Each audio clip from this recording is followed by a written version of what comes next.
क्या हुआ? वो ऐ कह रहे भी 25-30 फ्लैक्सां लुआ दो 13 तरीक की फटाफट, तब्दी में अज शाम में कल शाम में।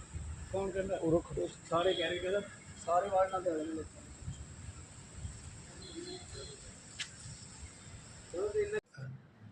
पुलिस थाना बद्दी में स्थानीय लोगों की शिकायत पे एक चोरी का मुकदमा दर्ज किया हमने, जिसमें काफ़ी सारे लोगों की इन्वॉल्वमेंट जो है वो पाई जा रही है। अभी एफआईआर दर्ज की है हमने और एक औरत को डिटेन किया है हमने। इसके अलावा इस रैकेट में, इस चोरी में और कौन-कौन से लोग शामिल हैं, उनको भी पुलिस जो है वो सर्च करके जो है वो नियमानुसार कार्रवाई करेगी। कुछ सामान की हमने रिकवरी की है और इस केस को हम ढंग से इन्वेस्टिगेट करके पूरी गैंग को जो है वो एक्सपोज़ करेंगे। मेरी आम लोगों से और स्थानीय जनता से अपील है कि किसी तरह का कोई इस तरह की घटना आपके सामने होती है तो आप तुरंत पुलिस को सूचित करें। हम कंट्रोल रूम का नंबर भी शेयर करेंगे और पुलिस थाने में सूचित करें। मुझे डायरेक्ट लोग कॉल कर सकते हैं। लोगों में सुरक्षा की भावना रहे, लोग खुल के सामने इस तरह के इंसिडेंट्स को रिपोर्ट करें और अलर्ट रहें। जब भी कोई घटना हो तो तुरंत उसकी सूचना पुलिस को दें।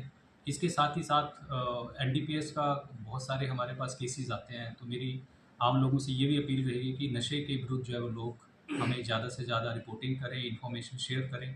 इस तरह का कोई भी व्यक्ति जो नशे में लिप्त है उसकी सूचना पुलिस को दें, ताकि पुलिस जो है वो ऐसे लोगों के खिलाफ जो वो सख्त एक्शन ले सके। अभी तक मैं आपको ये बताना चाहता हूँ कि जो हम एनडीपीएस के केसेस देते हैं और बहुत सारे लोग जो हैं वो बार-बार इस तरह के केसेस में इन्वॉल्व हो रहे हैं, उनके खिलाफ बद्दी पुलिस ने ऊपर सरकार को केसेस भेजे थे और हमने अभी तक हिट एनडीपीएस में 6 लोगों को 3 महीने के लिए डिटेन किया है, जो कि जेल में हैं। इस तरह की कार्रवाई जो है पुलिस आगे भी जारी रखेगी। हम एज ए पुलिस ऑर्गेनाइजेशन सभी से यही अपील करेंगे कि ज़्यादा से ज़्यादा लोग किसी भी तरह का कोई क्राइम उनके आसपास हो रहा है उसको रिपोर्ट करें, ताकि पुलिस जो है वो उसके ऊपर तुरंत एक्शन ले और ऐसे लोगों को जो है वो जिनका जहाँ पे स्थान है उनको वहाँ पे पहुँचाए। मैं क्वेश्चन पूछ लूँ जी? जी। अवैध खनन के बारे में बद्दी पुलिस की क्या पॉलिसी है, और बद्दी पुलिस ने ऐसे आपके आने के बाद ऐसे क्या बदलाव किए हैं जिनसे अवैध खनन कटाई रुके? क्योंकि बारिश आ जाती है जी, लोग एक तो करते हैं लोग इंक्रोचमेंट, बहुत ज़्यादा सारी दुनिया इंक्रोचमेंट कर रही है। अगर बद्दी में देखा जाए 5,000-7,000 लोग मिलेंगे जिन्होंने इंक्रोचमेंट की हुई है, थोड़ी या ज़्यादा, हो सकता है मैंने भी कर। तो एक तो ये का लोग करते हैं, दूसरे ये लोग अवैध कटान करते हैं जी। बाढ़ आती है, सारा ये सराज में जो हो गया, ये कंस्ट्रक्शन इलीगल कंस्ट्रक्शन की वजह से हुआ है, अतिक्रमण की वजह से हुआ है। जो आपने पहला प्रश्न किया, अवैध माइनिंग जो हो रही है हमारी, खनन हो रहा है, उसके ऊपर बद्दी पुलिस बहुत सख्त है। अभी तक हमने, मैं केसेस की बात करूँ तो लास्ट ईयर हमने 7 या 8 केसेस दिए थे शुरू के 6 महीनों में, जो माइनिंग एक्ट और चोरी में हम देते हैं। बद्दी पुलिस ने अभी तक पिछले 6 महीने में 2025 में 46 एफआईआर्स, 46 एफआईआर्स जो है वो बद्दी पुलिस दे चुकी है। साथ ही साथ हम जो अवैध माइनिंग में व्हीकल्स पाए जाते हैं उन लोगों के खिलाफ तकरीबन हमने 200 के आसपास माइनिंग में चालान किए हैं। इसके साथ ही पुलिस जो वो थर्ड ऑप्शन जो पुलिस एक्सरसाइज कर रही है वो एनजीटी को इनके केसेस भेज रही है। तो हम तीनों तरह से अवैध माइनिंग के चालान भी कर रहे हैं। साथ ही साथ मैंने जो आपको फिगर बताया कि 46 एफआईआर्स हम इस साल 6 महीने में दे चुके हैं, जो हिमाचल में किसी भी डिस्ट्रिक्ट में सबसे ज़्यादा दर्ज की गई एफआईआर्स। क्रिमिनल केसेस भी रजिस्टर्ड हो रहे हैं, ऐसे लोगों के खिलाफ चालान भी हो रहे हैं, साथ ही साथ एनजीटी में हम केसेस भी भेज रहे हैं। इसके साथ हम फाइनेंशियल इन्वेस्टिगेशन, वित्तीय जांच ऐसे लोगों की कर रहे हैं जो इस तरह का ऑर्गेनाइज क्राइम कर रहे हैं और अवैध जो कमाई कर रहे हैं, इलीगल ट्रेड से पैसा कमा रहे हैं, उनके खिलाफ फाइनेंशियल इन्वेस्टिगेशन भी कर रहे हैं। और ऐसे लोगों की जो इलीगल तरीके से प्रॉपर्टी कमाई हुई है, चाहे वो नशे में है चाहे अवैध माइनिंग में है, उनके खिलाफ पुलिस जो है कार्रवाई करेगी।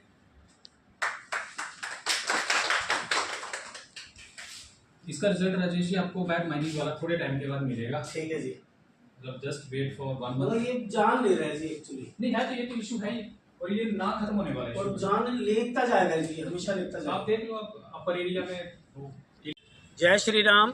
आज चोरी की जो वारदात अरिस्ट के सामने एक ढाबे पे कल आपको लाइव वीडियो में मैंने भी दिखाई थी और सभी व्यापारी बंधुओं ने दिखाई थी। उसी केस के सिलसिले में हम एसपी साहब से मिलने आए।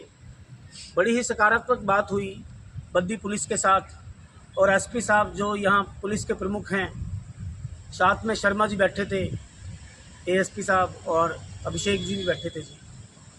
इतनी सकारात्मक पुलिस से बात हुई, पुलिस ने इतनी कॉन्फिडेंस से बात की, हमें सुरक्षा का आश्वासन दिया। इसके लिए हम एसपी धीमान जी का बहुत बहुत धन्यवाद करते हैं। और हम ये भी कहना चाहते हैं कि श्री राम सेना, व्यापार मंडल, अग्रवाल सभा, किशोर योगा अकादमी, ये रणेश जी, ये सारे जो लोग हैं बद्दी में दिन रात सेवा करने वाले, गुरबचन भाई साहब बैठे हैं, ये सारे लोग अपना टाइम छोड़ के आए हैं। और अभी 4-5-10 बंधु थे, वो चले गए। एसपी साहब ने बड़े अच्छे से हमारी बात सुनी, और जिस प्रकार से उन्होंने कहा है कि बहुत जल्दी इस चोरी की घटना पे पूरे नेक्सस को पकड़ा जाएगा, तो हम 15-20 दिन, 30 दिन तक देखेंगे कि बद्दी पुलिस इस विषय में क्या करती है। नहीं तो व्यापार मंडल, श्री राम सेना, अग्रवाल सभा और किशोर योगा अकादमी, सालासर सेवा समिति, आर्य समाज, फेस 1, 2, 3 बसंती बाग, 15 के 15 वार्डों के सारे लोग इस अन्याय के खिलाफ आवाज़ उठाएंगे। जैसे हम 13 तारीख को धरना दे रहे हैं, वैसा ही धरना फिर पुलिस के खिलाफ भी दिया जाएगा। बद्दी की सुरक्षा करने का जो वादा आज एसपी साहब ने किया है, उससे मैं प्रभावित हुआ हूँ। परंतु कामों की चेकलिस्ट भी ज़रूरी है, और हम बद्दी की जनता, हम बीबीएन की जनता ये चेकलिस्ट जारी रखेंगी। इस चेकलिस्ट के काम को थमने नहीं देंगी। हर किसी की लिस्ट चेक की जाएगी, उसके कामों को संवारा जाएगा। बद्दी में नेताओं को, शासन को, प्रशासन को काम करना पड़ेगा, वरना वो सब जानते हैं, मैं कहना नहीं चाहता। जय श्री राम। चलो।